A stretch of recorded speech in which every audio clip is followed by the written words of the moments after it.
Welcome to Cityscope. I'm Susan Cashman, your host for this episode of Cityscope. If you have ever thought about tracing your family roots, today's show is a must-see for you. Our guest today has done just that.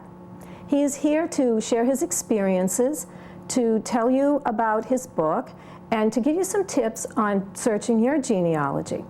Join me in welcoming a lifelong Leominster resident, Ernest Caponi. Thank you very much. It's my pleasure to be here. Well, we're delighted to have you.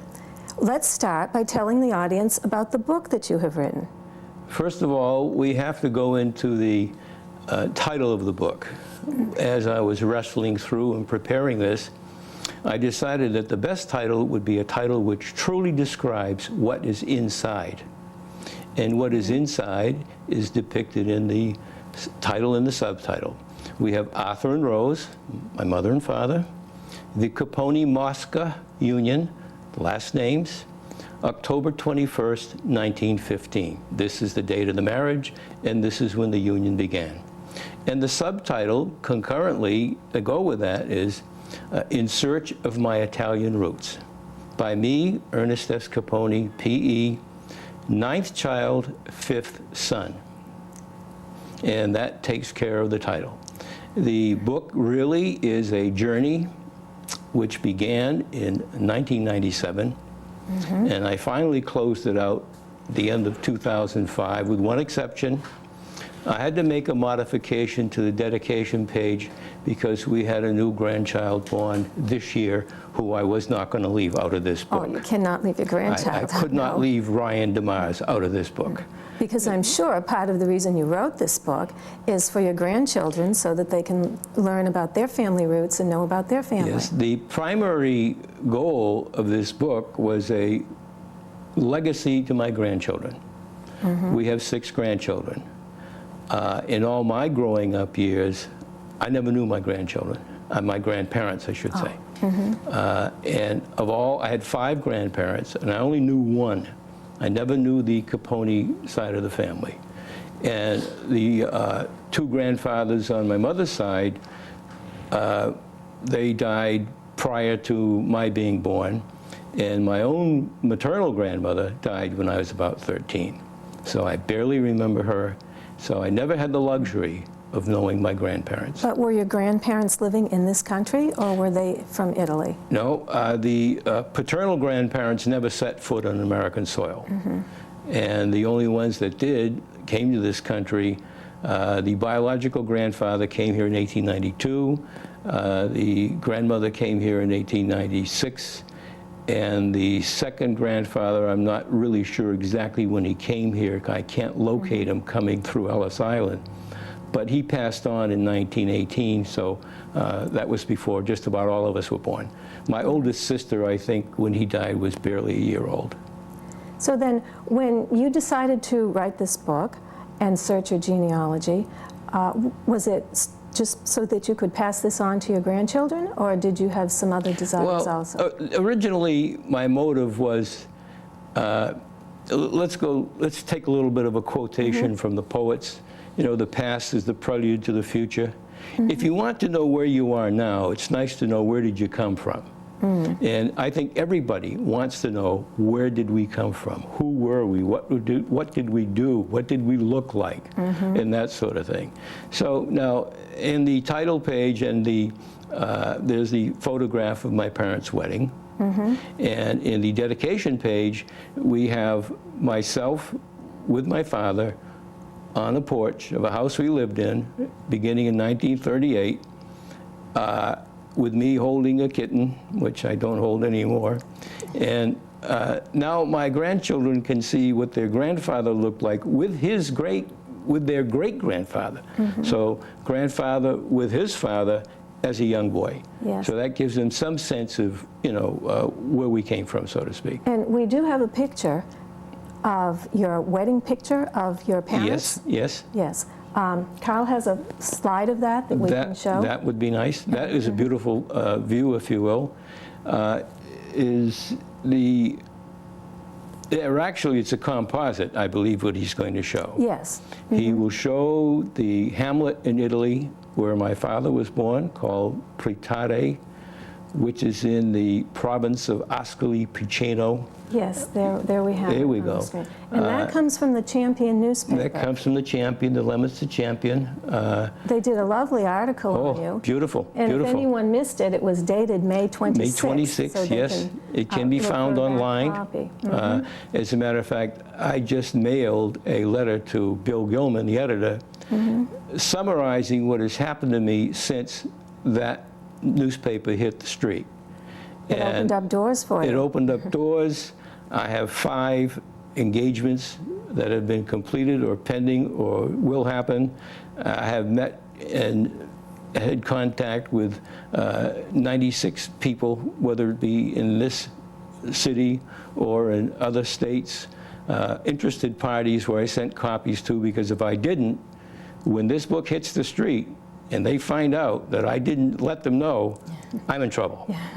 I don't want to be in trouble. We don't want that. We don't want that. No, we don't want that. So let's tell our viewers a little bit more about your book. It's 500 pages. The 20 manuscript, chapters. as I have with me here, is 400 pages. Okay. My preliminary talks with the publisher, Author House of Bloomington, Indiana, I was told 500 pages.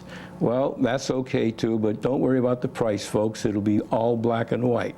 That's how you keep the price of a book down. If you go into color, it will be very expensive. So the photographs will be in black and white. All the photographs will be in black and white. And are there many photographs? There are a good amount of photographs in the hamlet in Italy, in Pretare. Yes. There are photographs taken in cemeteries.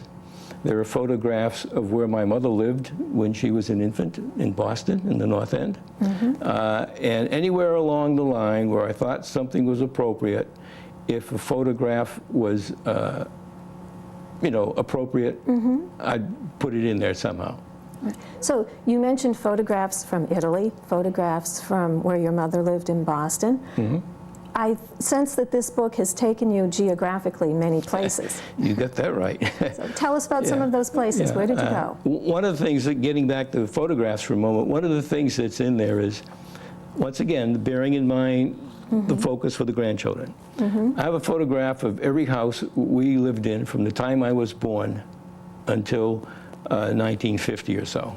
Okay. And how many would that be? That's about 5. Okay. That's And good. then I also have a photograph of every house that my mother lived in Clinton, from the time she moved to Clinton from Boston. I've got the Boston one. Yes, we have a slide of that Yes, also. yes, we do.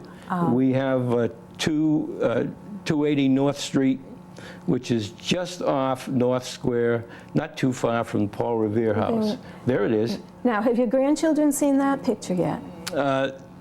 Some of the older ones have seen most of the book, but it is so overpowering that I don't expect them to read it all now. It's just too much. No, I'm curious as to what they thought about the picture of where your mother was born, that picture that we just saw. I don't think It they looks- saw that one No, yet, they to tell didn't. you the Okay. truth. Yeah. Because I don't try to take over family gatherings with my book. The family gatherings are mostly for them.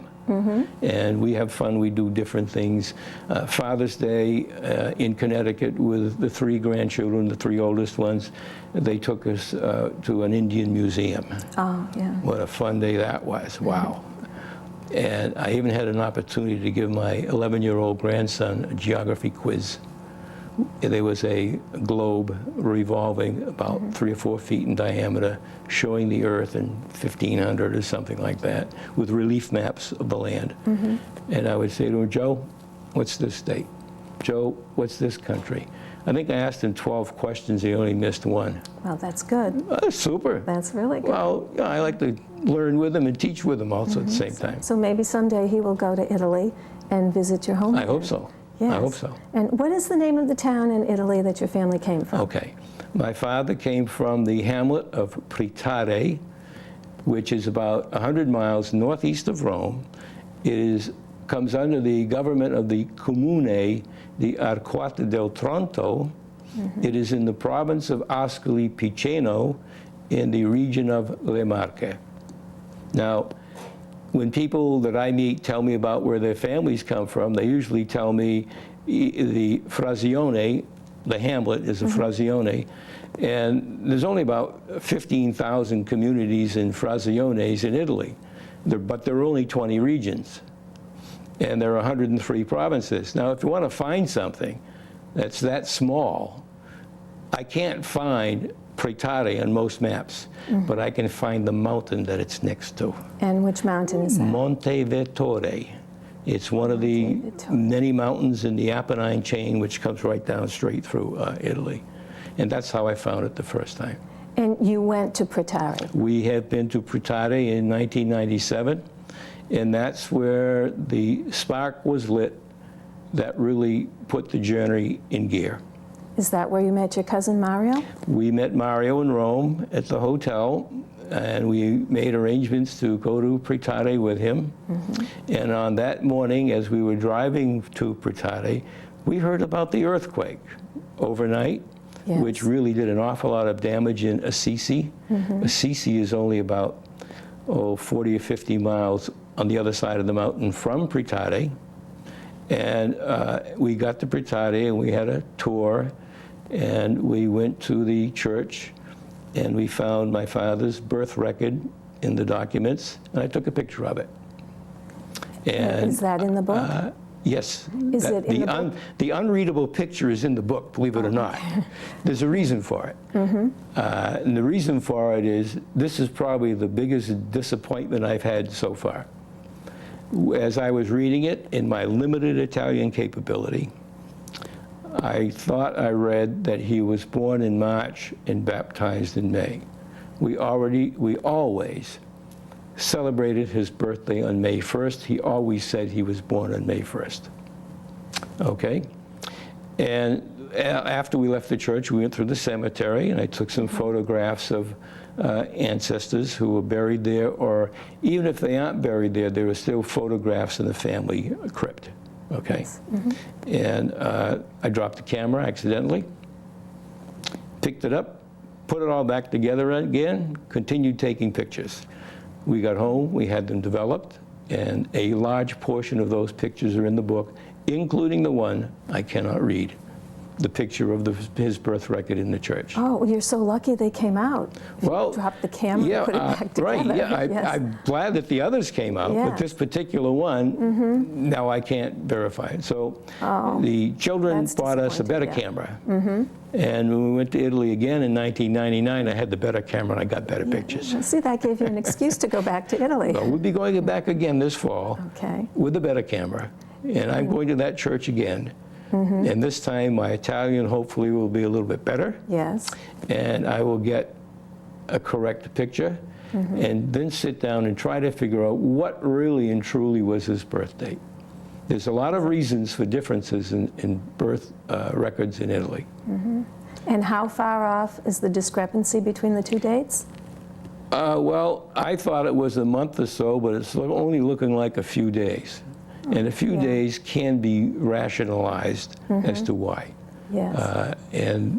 But we'll take care of that, ultimately this year. Okay. Now, let's point out that you have pages in your book that are in Italian and in English. Yes. What is the reason for that? One of the difficulties in writing this book is the dual language necessity. When I first started out, everything was in English. And after I spent a great deal of time in Massachusetts, a lot of cities and towns, collecting information and records, what have you, now it was to try to get documents from Italy. How am I going to do it? Well, I did an awful lot of investigating. When in the fall of 2002, I had knee surgery, and after knee surgery, I did not work. I started to visit the Leominster Public Library. That's where most of my angels are that got me going on a lot of this stuff. Even though I'd had a degree in computer science 16 years earlier, I had never sat at a computer since. And I believe Ellis Island came online earlier in 2002. And so now I had something to go for. Well, the girls at the information desk, primarily Ann Finch and Diane Sanabria, They kind of got me going with the computer. If it wasn't for Diane, I don't think I ever would have been able to get my email going. I just didn't understand enough on how to manipulate the computer cursor or what have you to fill in the right templates to do it. Yes. And as I went along and got a little bit better at it, Diane introduced me to Google, believe it or not. As simple as it is, I'd never heard of it. And I started poking around. And that found me certain websites. And one of the websites I found was www.abruzzo2000.com. And in that website, I found a site called www.dedesio.com. And there were some clues there with regard to letters, what they should look like. And I looked at them and I said, no, I can't write a letter like that. I don't like the way it's written. So how do I do it? Everybody's telling me, well, you know, you can find a site where you can just type in your English and you'll get back the Italian. Oh, really? That's very well and good, if you can make it work. I typed about 100 words into one of those websites one day, and out of the 100 I typed in, 70 were in Italian and the other 30 were in English. And you get a message that says, well, we can't translate this, but for $39.95, we can get someone to do it for you. Yeah. So one day I decided to have some fun. I put one word that I knew I would get that kind of response. And I got back $39.95 for one word. Right, yeah. So prior to going to Italy in 1997, my wife bought me a Berlitz course. So I started to reteach myself what I learned in high school with my high school Italian teacher, Lucia Piermarini, who lives in Concord, Massachusetts.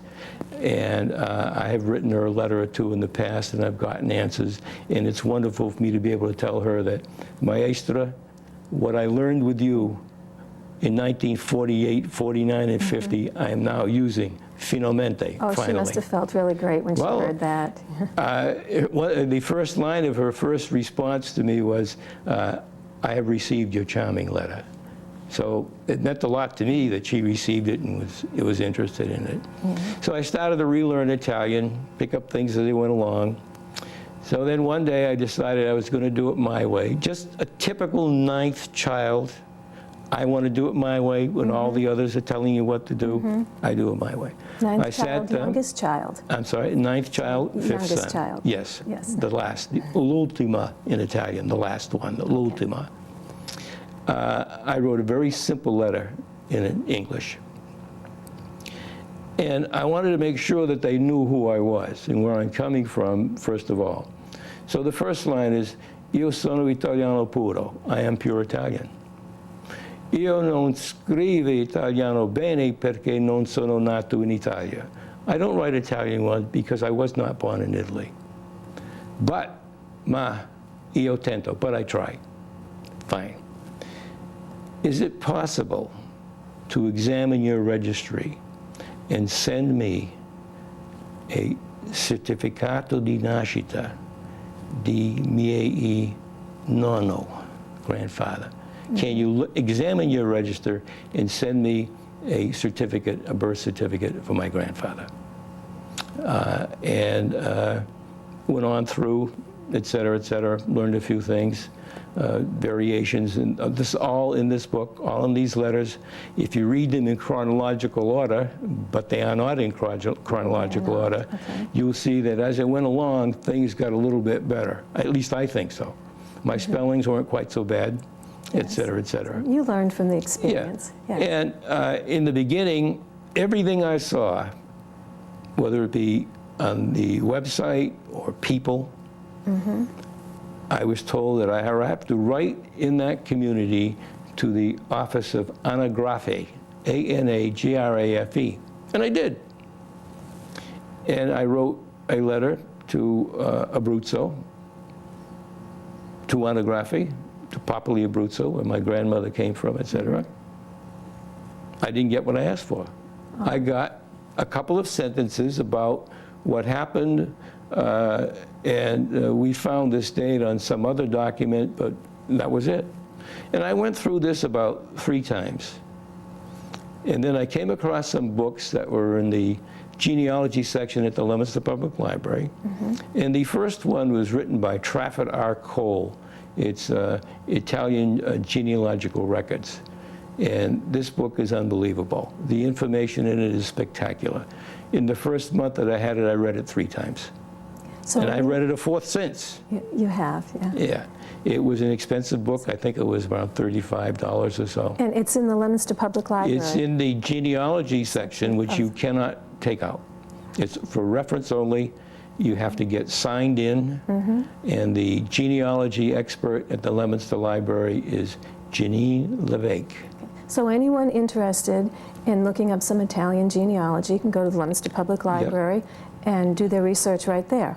They can do some of the research there from that point of view, and then if they're literate computer-wise, they can use Ellis Island and do some more.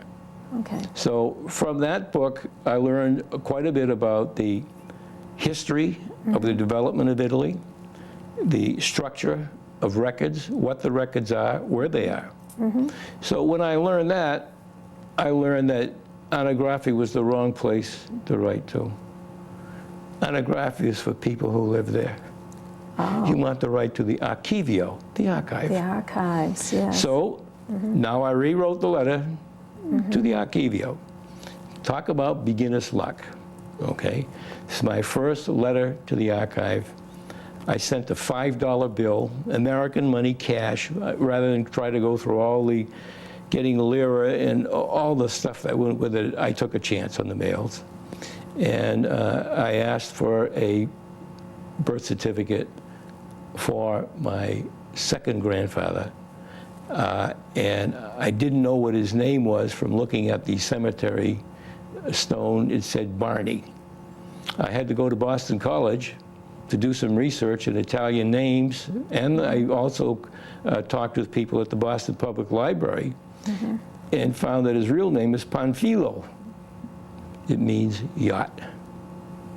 And from there on in, and when I got the answer back in Italian, now I had to translate it. I think the first one that I translated, the certificates weren't bad, but later on there's a more developed record called L'atto di nascita, the act of birth. It's a full page, fill in, typed, well, not typed, but printed. There were no typewriters in 1850 or so, or whatever. Yeah. They hadn't been invented yet. They were close, but not yet. It took me 5 hours to translate it. Oh, that's a good chunk of time. Very big chunk of time. Yeah, and exhausting. So, well, you can be a great resource to other people who are looking I'd be to delighted. do this. Why don't you tell people how they can get in touch with you and maybe some ways you could help them? I live in Leominster, in North Leominster. My address is 29 Causeway Terrace. I am in the telephone book. Telephone number's there, 978-534. Yeah, we have that posted on the screen. Do we have that? Yes, that's a good idea. There it is. There it is. And I also have an email account, Caponi21833, that's my birth date, 2/1833, at hotmail.com. I'm at the library a good 3 mornings a week. I can book an hour at a time, which is usually enough for me to take care of what I want to do. And that keeps me up to date with what's going on. I'd be delighted to present the contents of my book to an interested organization, whether it be 3 or 4 or 5 people to 25 people. That's okay. And I know your book is half Italian and it talks about Italian genealogy. Are you limited to just talking to Italian groups, or would your information to pass on help someone of a different nationality? I don't know if what I've done would be of any use to anyone not interested in Italian. Okay. The whole idea was in search of my Italian roots. Italy is unique, mainly because of the dual language capability and of the record keeping. Thanks to Napoleon, who originally was Italian before he became French, Yes. Record keeping in not all of Italy, but a lot of the sections of Italy civil records began in about 1805 to 1809, and they were a gold mine. Prior to that, church records are all you have a chance to get your hands onto. But the whole thrust of what I've done is Italy. I really don't know what it is to do genealogy in other countries. For instance, I had a telephone call one time from a lady who was interested in ancestry in Germany. I don't speak German. I don't know what's in Germany from the point of view of where the records are. This is why this Trafford Cole book is very interesting, because it gives you so much information on where the records are. And from there, you just roll along from there, do it. It goes back to, you know, how do you eat an elephant? Okay. One bite at a time. One bite at a time. How do you do genealogy? This is where we must end our conversation. There's so much more information that you have for everyone. It was a delight having you here. I hope that the people in the audience have found something that they can take from this and I do too. inspire them to go out and search their roots. Yeah. Well, I find that I am so fired up about this that, you know, I've had a few passions in my lifetime. And I think this is my fifth career. I'm calling it my fifth career. And it's probably the most passionate of all. Okay. Because it's entirely me looking for something, doing something which I can pass on to someone else. And we can see that. Your passion is just coming through. It really shows. Maybe it must be the Italian heritage. Italians are very passionate people. That's what they tell me. Yes, that's what everyone says about Italians. But that's the only way to go. You've got to be passionate about something in life to make life interesting. You've got to have work, okay? Work is life. Good work is good life. And also, to quote Robert Edmund Cormier from Now and at the Hour, on page 21, the first line is, "A man dies a little when he gives up work. Never give up work, no matter what you are, what you're doing, where you're at. Don't give up work." Very important ingredient in life. Okay, great words to end our show with. Thank you very much.